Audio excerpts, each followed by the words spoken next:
Hello and welcome back to the Macca's Talk Hockey podcast, the podcast where me and my brother Charlie talk about English ice hockey, specifically the NIHL. It's been 2 weeks, lads. I was in Edmonton last week, so I wasn't able to get an episode out, but we are back and we are back with a bang because there has been a lot of ice hockey news, some unbelievable results as well. Dan, firstly, are you all right? Yeah, I'm good, mate. I Yeah. hope you had a good trip. Yeah, I'll chat about bit about that, but no one really cares too much about my trip. Charlie, you all I, right? I care. I always care. Um, I am not too bad. Yep. And yeah, I think people want to hear about your Edmonton trip, All right. so we'll have to talk about that. Yeah. Well, I went to Edmonton, watched five Oilers games, watched the Calgary game as well. Took a coach, and Oilers lost the first three, so I thought, oh dear, I'm bad luck here. Um, but they did win the final two, and it was all worth it in the end because McDavid scored the overtime winner where he went through the Louis team and just stuck it top shelf. So that was unreal. The hockey is just unbelievable there. I know we went to America, but McDavid and Draisaitl in person, Hyman as well, just all of them, they were just absolutely unreal.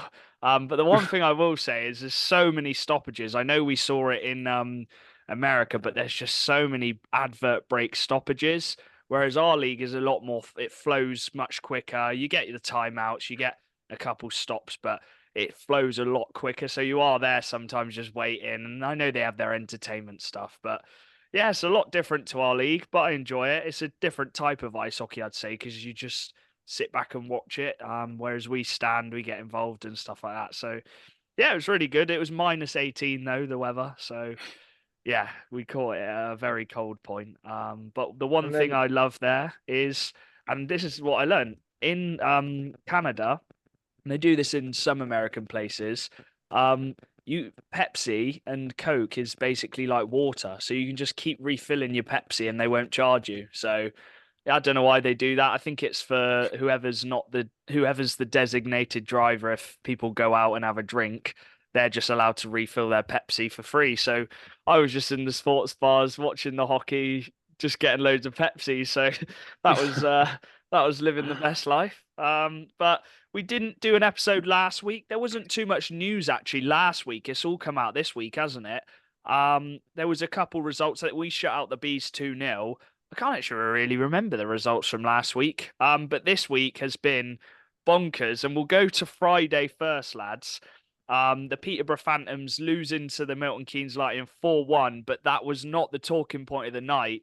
The big talking point was Duncan Spears. Actually, seriously, he has got a broken leg from a hit from Ross Venus, and there was a lot of back and forths on Twitter. Charlie, firstly, what was your reaction to it? Obviously, we haven't seen the video. It's not come out. I assume Dops might do a video on it, with Venus getting a ban. But what was your reaction to everything happening? first of all, like obviously, I hope Duncan Spears is all right.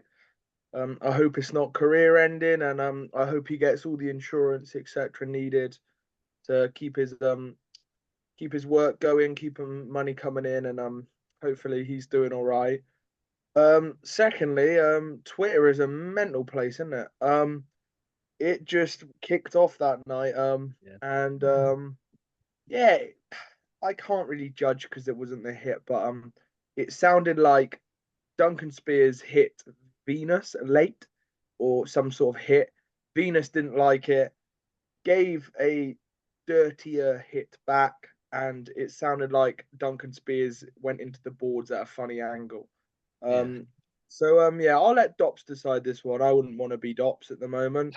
I wouldn't want to be the one deciding how long he gets banned. I know MK fans will be hoping that he is back for the cup final. I know the rest of the league will be hoping he isn't.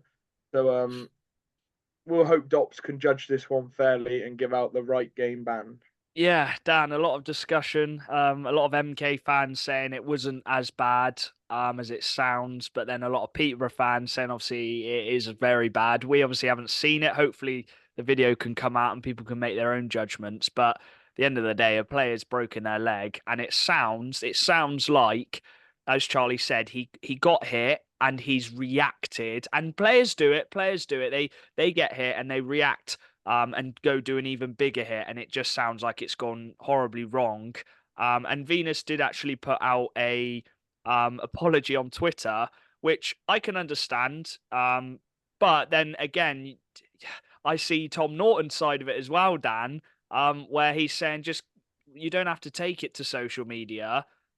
Just message the guy privately or find a way to contact him privately to see if he's all right. What was your whole take on it?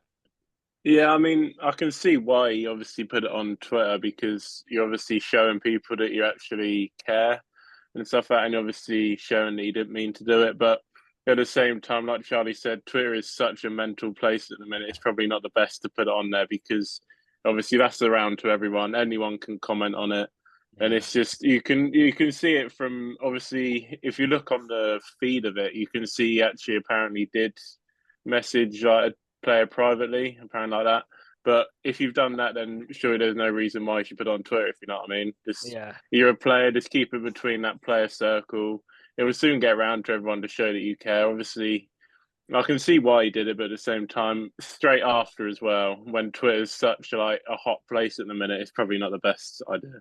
Yeah, it was a bit mental, a lot of back and forths. I think family was getting involved as well. It's pretty nuts. But as Charlie said, the main thing is hopefully Spears can just recover, and hopefully he's able to play next season. Isn't that right, Charlie? Yeah, I agree. I think the tweet's silly. I think Dad said it for me. And I'm not Venus. Like, we make mistakes. We're human. If he did get a bit angry and hit Duncan Spears, like, these things happen. It's hockey when it's men playing. And some people will say the tweet was right or wrong. I just think you need to stay off social media when it comes to things like this. Yeah. Just deal with it privately. The whole world doesn't need to know. Do you know what I mean? Yeah. It comes across as just it's better to keep things private, because social media is a very toxic place. And it's just better to keep it down low, private, and out of the way. But I'm sure with Ross Venus, I don't think he would have had intentions to injure. I don't think he would have done it in a injury malicious way.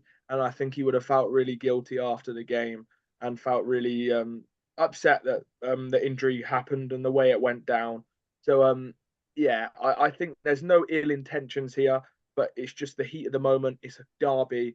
It's a big game, and I think the most important thing, and I think everyone would agree with this, is we all want Duncan Spears to recover well and get that leg working as quick as we can, I guess. Yeah, that's what I was going to say, really. It's just he's probably not intended to break his leg and end his season. I think he might have intended to hit him hard and make him feel it because he was annoyed with the hit, and it's just ended badly. So yeah, I think, and then what is it? Gretton got sent off. I think there's a couple. It wasn't a bench clearance, was it, Dan? Like an old school bench clearance we've seen back in the day. There's people who come off the bench and a bit of pushing. Same with the what happened in Swindon, Charlie. I wouldn't say it was a bench clearance or full on scraps. It was more just face washing, headlock, stuff like that. So yeah, that was that set the tone for the weekend, really, didn't it? Another ban was Hewitt. He got an 8-game ban.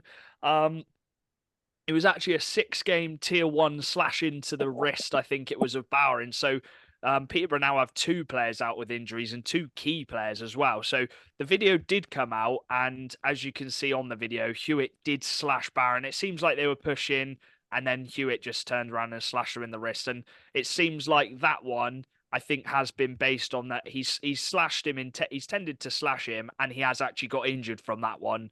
And I think that's why he's got the 6 games. Do you reckon, Charlie? Yeah, the thing with DOPS is I think they normally ban off injuries as well. Injuries, and if the player's out, is a big time with it, which isn't a bad thing. So I think it injured Bowering. He's not played since. So if that's the case, Bowering could be out for longer than 6 games, and if he is, Hewitt does deserve about 8 games. But it was a 6-game ban, but Hewitt's had 2 bans this year. Yeah. So yeah, it's two-handed bat, man. Yeah, that's not hockey, but these things happen in the moment. Again, hockey is a a feisty game, and I think this weekend's shown it. It's not. This is the truth. Hockey is not like a. There is a danger of playing hockey, and it does come around when it's tough games and it gets deep in the moment. So again, I hope Barron's all right and he'll be back because Peterborough's been quite unlucky with injuries recently. Yeah, I think in the future, Dan, there's going to be a few little, not targets on their back, but we'll talk about another one in a second. But it seems like there's going to be a few, as the season comes to an end, I think there's going to be a few little rivalries, isn't there? And players are going to get picked on. And I think the best way to deal with them is just to fight. You see it in the NHL. If someone does something, they got to stand up for themselves and just have a scrap or respectful fight. Do you think? Yeah, well, I mean, 100%. That's what I've always said. I think if you do anything, you got to take the consequences. If it's a mistake or not, just take the consequences. You had it in the NHL. Obviously, in playoffs a few years ago, Tavares got hit by Corey Perry, and it was obviously on by accident. He obviously fell and went into him. But straight in the next face-off, he had a fight. He answered the consequence, and that was it. And that was no one ever said anything else about it. So I think if you do something, you've got to be ready to obviously someone's got to fight. You know what I mean? It's hockey. You just have to stand up for yourself. If you're going to give it all out, you got to take it. And I think that's just how it goes. That is hockey, and I think it's probably a better way of doing it. Is just fighting than having it chippy all through the game and having it carry over to games. I think just have a fight, get it done, all happy. You know what I mean? One player who backed out of a fight is the best thing probably the funniest thing of the weekend. Me and Charlie were laughing on the coach on the way back from Leeds. So there's a video and Aidan Wilson cross-checks Crow, and Crow then sprints at him, and he absolutely turtles and runs away like a chicken. And I'm going to say how it is. What do you expect? You've just cross-checked a goalie. I don't know why he's done it. It's just I know there's a bit of pushing going on, but he just goes up to the goalie, cross-checks him, runs away into the corner, and Jack Brammer just runs after him and goes for him. And that's the only time I really think that players should protect the goalies is if someone just hits them for no reason, Charlie. Oh man, it's the best video clip I've ever seen.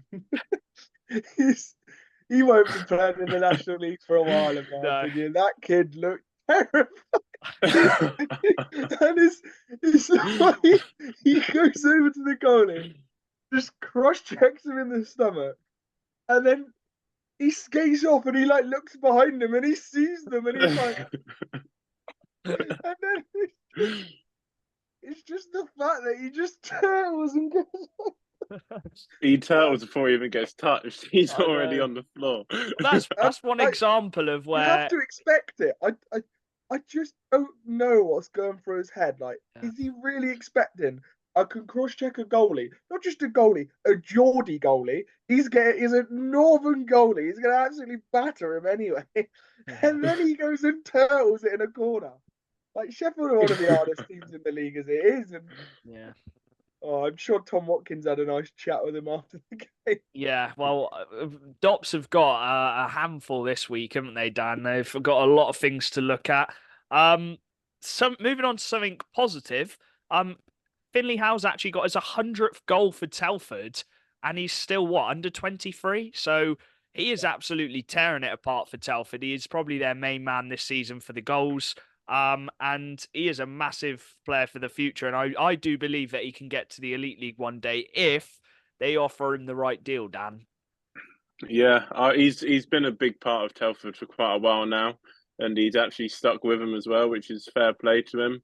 Obviously, I know they've had a few tough times in their season and stuff like that, but he's the one that's actually stayed with them. Yeah. And he's just grown. He's grown with Telford. And I think players like that are so important to a team to have players that will stick with you all the time. Yeah. They've grown up in the organisation. I think he's a big part of Telford's core as well.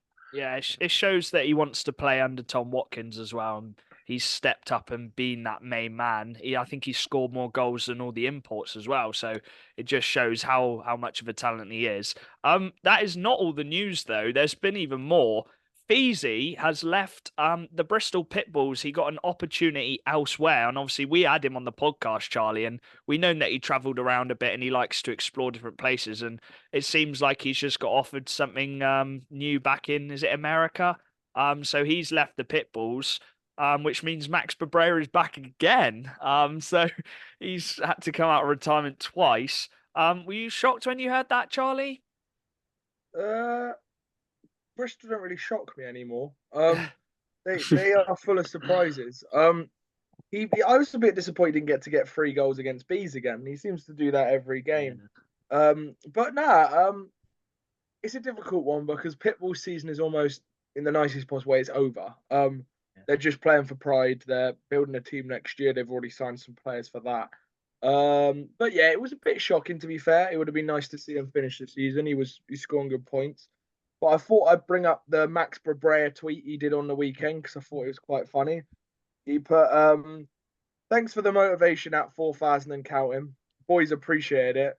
And they basically said in the past that Bristol won't get 10 wins, and Cabrera's screenshot of Bristol managed to get 10 wins. And I think a player like Cabrera is important to that team because as much as they're going through a rubbish patch and they're finding it difficult, I'm happy for them getting 10 wins, and I'm sure he's a big part of getting the dressing room together, and they've actually had a good spell recently. Yeah, we'll go into it in a bit, but they did actually win this weekend in overtime. A certain Bailey Harewood stepped up and scored a snipe. But yeah, the final bit of news, which I've got, is basically Kieran Brown this weekend has made history, becomes the only EPL/National League player in the modern era to get 100 points and 50 goals in 3 straight seasons. In the likes of Tony Hand, Michael Pink, Gary Clark. So he has become, I'd say, a legend of this National League, Dan. And have you seen the video of the Michigan? Because, yeah, he's scored another Michigan. Him and Herman seem like they're having battles at the moment to see who can do the most of them. Yeah, no, they're also battling for points as well. You can, Yeah, they are. They have got their own little battle going on. But yeah, like I've said it all the time.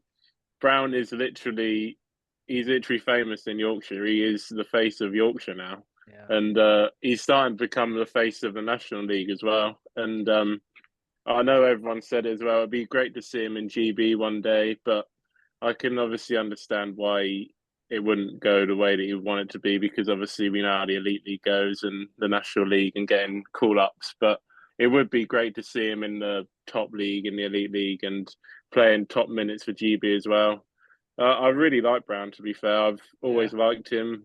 He's another guy that's obviously grown with Leeds. He was playing for him with the Chiefs days, and he stuck with them, and he's obviously made a really big name for himself up there. Yeah. He's not just he's not a nice player, is he, Charlie? He's got a bit about him as well. He's got the phrase you like to use, a chip on his shoulder, where he's not afraid to go into hits. He'll play that physical game as well, and I think that's helped him. Because he doesn't get messed around in the league, and he was part of the scruffles yesterday as well. So he gets involved with everything, and he's the captain of Leeds, and he's just such a good goal scorer, isn't he? He just does not stop scoring. I know he scored the Michigan yesterday, and that's an unbelievable goal, and not many players can do that. But me and you were impressed by the goal where he goes round the goal. He doesn't do the Michigan. He then finds Griffin, and he knows the exact place to go, doesn't he, Charlie? And he just put his stick there, and Griffin found his stick. And I thought that was a very, very smart goal, Charlie. And you mentioned it to me as well. Yeah, that was his best goal of the night. And I genuinely mean that. I hate the Michigan with a passion. Seen it twice this year, both of the times against us. If Malas did it, though, you'd be all over it. Because I've seen Malas score coast-to-coast goals, and in my opinion, they're more impressive. But just not a fan of that goal. Don't see the fight. Say how it is, but fair enough. I do. I think they're unreal. The tipping goal was unreal. Brown's a really good player. And the guy just tears it up, man. Yeah. Like, because it was one of the most mental games of hockey I've ever seen. It was silly, really. But it was the fact that every time we thought we had a sniff, this guy just found a way to be like, nope, nope, nope, nope. And he's got that physical element to him. He's got that feistiness to him. The Leeds players love him. Ollie, I know Ollie from speaking to him. He absolutely loves Kieran, and there's a reason why they're going to win the league. And he is probably joint top with Sam Gospel. Yeah. Them two are a huge part to that Leeds team, and it's huge they got him back next year. And having a guy, like my most impressive stat, I'll bring this up, is the fact Kieran Brown's on 100 points. The next closest is Matt Hayward on 65. Like Herman's had Venus with him the whole season on 100 each or whatever, like 98. Whereas Kieran Brown this year, he's got no one in that Leeds team close to him. He is just single-handedly going. And they are helping him, of course. There's some really talented players around him. But he is just putting the team on his shoulders when he needs to. And it's credit to him, really. He shouldn't really be in this league. He should be in another league. And I'd quite like to see him play in Europe. I'd like to see him play in like the German DEL too. I want to see him tear up a league. And to be honest, I don't really like the Elite League, so I want to see him go somewhere cool. He's still young, so I'm sure he's got plans for the future. He's not going to stick with Leeds his whole career, as much as I'm sure Leeds fans would like to. Let's get on to the results then from this weekend. Obviously, breaking news. Breaking news. Okay, go on, Charlie. 3 more years at the Leeds Knights. Who? He has got 101 wins for them in 122 games played, 85% point percentage. He's won 2 trophies, and there's going to be more this year. He's signed for 3 more years. It is arguably the most important piece of their team, Ryan Aldridge. Oh, wow. Okay. Ryan Aldridge signed massive. a 3-year extension in Leeds. That's a huge extension as well. Their 3 key pieces are signed up for next year: Kieran Brown, Sam Gospel, and Ryan Aldridge. Yeah. Well, I don't blame him. He's the best coach in the league, and he's going to go on and win another league title when a lot of people like us predicted MK and Swindon. So fair play to Aldridge. That well done for Leeds for getting that signed as well. Let's start with I just mentioned Lightning won 4-1 against Phantoms. We've covered that. A really big win actually for them because they've struggled to get wins away from home. Obviously, they lost to that was it. They lost to Telford in the last 17 seconds or whatever it was when they were 2-1 up. So it was big for them to get the 4-1 win. And then on the Saturday, Leeds beat the Sharks 5-2, and they beat us 9-7 on the Sunday. I know you touched on it a bit, Charlie, but it was one of the weirdest periods of hockey I think I've ever witnessed. It had it all. It had the Michigan. It had fights and scruffles. It had what was it? It was 3-2 going into the second period, and we come out the second period and it was 8-6. It was just bonkers, wasn't it? Yeah, it was bonkers, and I know he won't mind me saying it. I messaged Sam Gospel. We're having a good laugh. He's one of the funniest guys in the league. And I put thoughts on tonight's game, mental game. And he just put, my thoughts: did someone change the size of the puck? Couldn't see the little thing. A goalie who's conceded less than 2 goals a game, conceded 7 in one game. It felt like every attack which happened in that second period went in. And I was messaging Dan like, what the flip is going on? There is so many goals. It was the complete opposite of the reverse game we saw a few weeks ago at the Link Centre where Swindon won 1-0, and it just seemed like every shot was going in. And as Sam said, it probably was the same for Rennie. The puck just felt smaller and stuff was just going in the net left, right and centre. So it was a freak game. I don't know, is that the highest scoring game we've had this season? It's got to be up there. Swindon, it must be. Yes, 9-7. It was just absolutely bonkers. And the thing with Swindon, we did so well, but then defensively, we always conceded before we could get that equaliser. I don't think we ever tied the game. We were always 1 goal behind, and we ended up losing 9-7. So, yeah, it was just an absolutely bonkers game. A massive weekend for the Bees, Dan. I know you went to watch their game on the Sunday. On the Saturday, they were 5-3 down to us, to the Wildcats, and they won 6-5 on, 6-5 penalty shot win, and it was a 9-rounder. Gabadge and Ballas pulling off some good penalty shots. So there was loads of players who scored, actually. Colby got one. Malas got one as well. So it was just a nutty game, wasn't it, on that Saturday? Quite a weird weekend for Swindon. It was a really good game on Saturday, though. Yeah. I really enjoyed it. Been a while since I saw a penalty shootout. It's always good fun to watch. But yeah, fair play to Bees. They managed to just find a bit of momentum from something, and they just do what Bees do best, and they just grinded and grinded and grinded and got that goal. Massive props to Rossbottom. He came up really big in that game. Obviously, scoring them 2 goals, scored the equaliser to get it into overtime. And that top line of Ballas, Goodbye, and Rossbottom, it showed that they can definitely do something. And I think Rossbottom just really fits that line. I think he's got really good stick handling, and I think he just sort of fits in there perfectly with Ballas and Goodbye, obviously doing their thing. Yeah. And I saw it on Twitter as well. It frees up that second line spot for like Antonov, which they did play on the Sunday. Yeah. So you've sort of got that you've got sort of more of an equally top 6 in that team. Yeah. Instead of having obviously Antonov on the top line. And it worked well for Bees as well.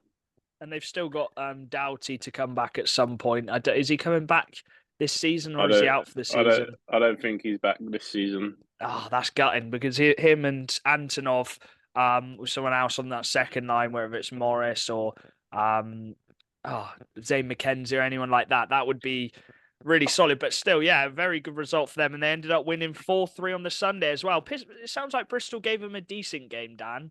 But yeah, they just managed to grind it out in the end. It was in the first period that rattled Bristol. That was the thing that ruined the game for them. Yeah. Bees got 3 really quick goals in quick succession. Really, it sort of went 10 minutes without a goal, and then they got about 3 in 5 or 6 minutes, and that sort of really put their heads down. The second period, it was sort of even. You couldn't really split them, and then the third period, to be fair, Bristol did have a lot of pressure on. I think they scored. They won the third period. I'm pretty sure. I think 2-1. Yeah. And but yeah, like I say, it was that first period that really ruined it for Bristol. In the third period, Bees didn't really have any chances at all. I can't really remember any clear chances. Yeah. But yeah, it was mostly Bristol for that third period. It was an improved weekend for Bristol. I mentioned earlier, but they did win in overtime against the Steel Dogs 5-4. Bailey Harewood grabbed 2 or 3 goals in that one, so they did get 2 points. It seems like they're doing all right. They're moving along. They're ticking along, getting a few wins now and again. A massive bounce back weekend for the Seahawks. They ended up scoring 17 goals this weekend. They beat the Raiders 10-4 on Saturday, and then they beat the Phantoms 7-1 away on the Sunday. I know Phantoms have a lot of players out injured, but it just shows the firepower they've got, Charlie, going into that cup final. I think Sobchak got 8 assists, 2 goals. Svet got back-to-back hat-tricks. So that's not bad going, considering they got a final in just over a week's time. Yeah, I think they need to score some more goals. I think they're struggling on that front. They only got 17 over the weekend. And if they do that against MK, I'm not sure whether they'll take the win. So there's some big pressure on players like Svek and Sobchak. But no, they're a joke. They love it. They have fun. That Sobchak signing was huge for them. Yeah. He's already outscored Bobby Young. He's crazy. That is ridiculous, isn't it? And what has he been there for a month? And Bartholomew is mental. They're mental, and they needed a weekend like this. They'd had a couple results, and I think Hull are a massive cup team, and they love getting momentum before a cup game. So I think playoffs are going to be terrifying, but I think they're also going to be mental in this cup final. Yeah, it'll be interesting. I'm sure they didn't mind hearing Venus's thing on on the Friday night, and they would have been hoping for the same.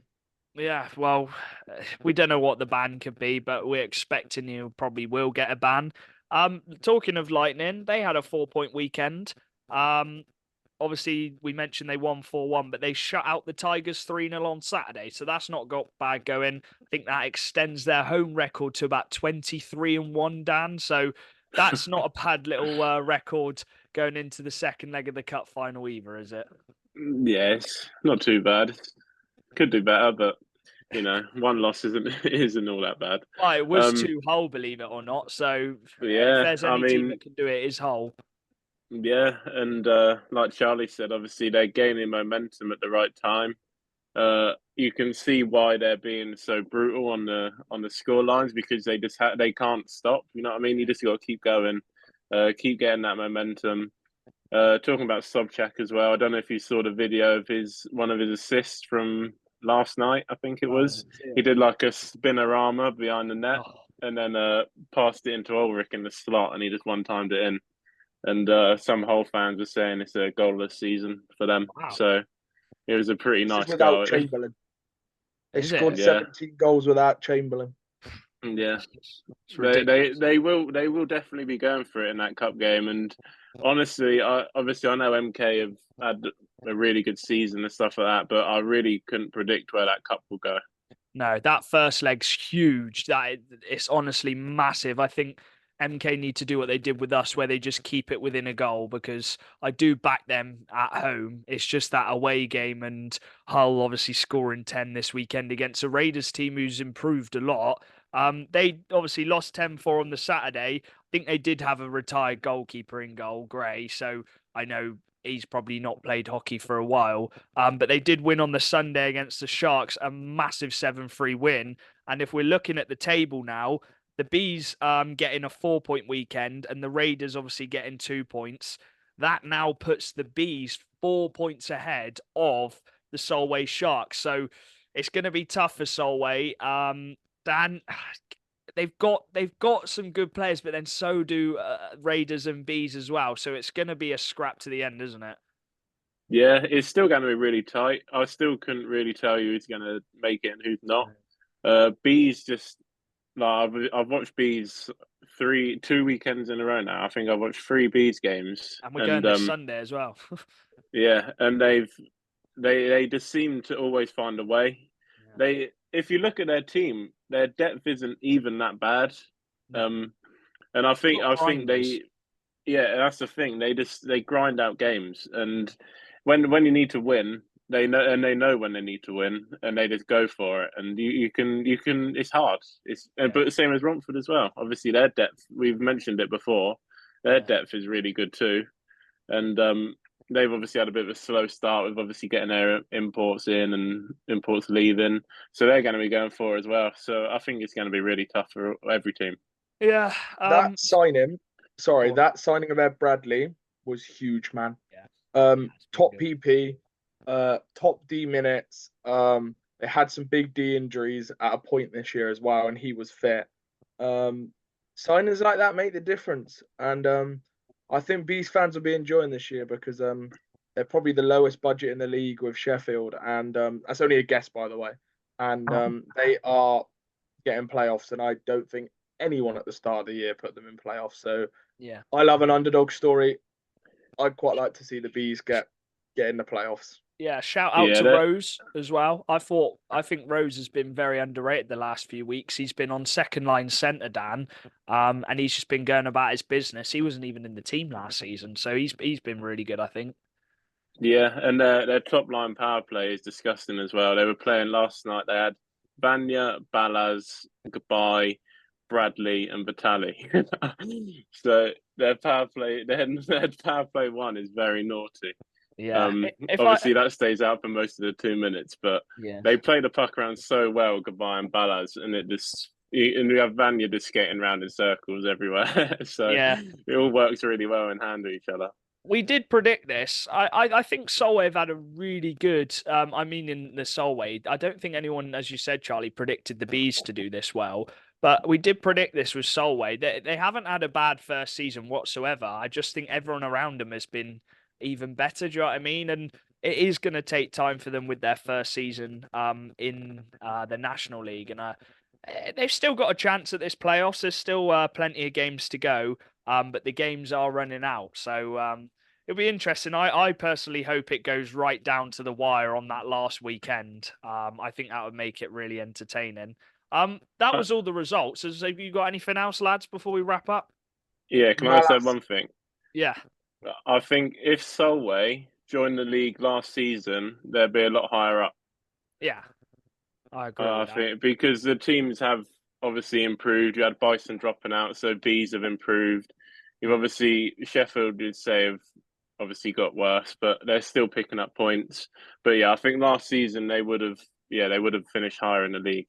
Yeah, that's all They've about sort of joined at the wrong time. time. Yeah, it's all about time with them. They've got a really good system, a good coach, and they've got some good players as well. Charlie, what were you going to say? Malas turned into a beast mode this weekend. He floored 6 players. 6 players he put on the floor. Legally. Legally, yeah. I said I I can't think believe you're counting that. mate, it was unbelievable. He was the reason all that fight happened in Leeds. I think Malas and Gale swapped roles this weekend because Gale got 4 points on the first night and like 3 on the second night. So he had a 7 point weekend, and Malas just decided he's going to truck everyone. So Yeah, no, he was big doing up it Tom. legally. He was just, as I said yesterday, I think he just stepped up his game physically wise because we were missing a few players. So I think that's the way we're going to play. Thank you for listening. We'll try and get an interview in for next week's episode. A lot of news for this week. But yeah, we're back, and yeah, we're ready to get some more interviews for the second half of the season. We appreciate you watching or listening. Peace. Bye bye.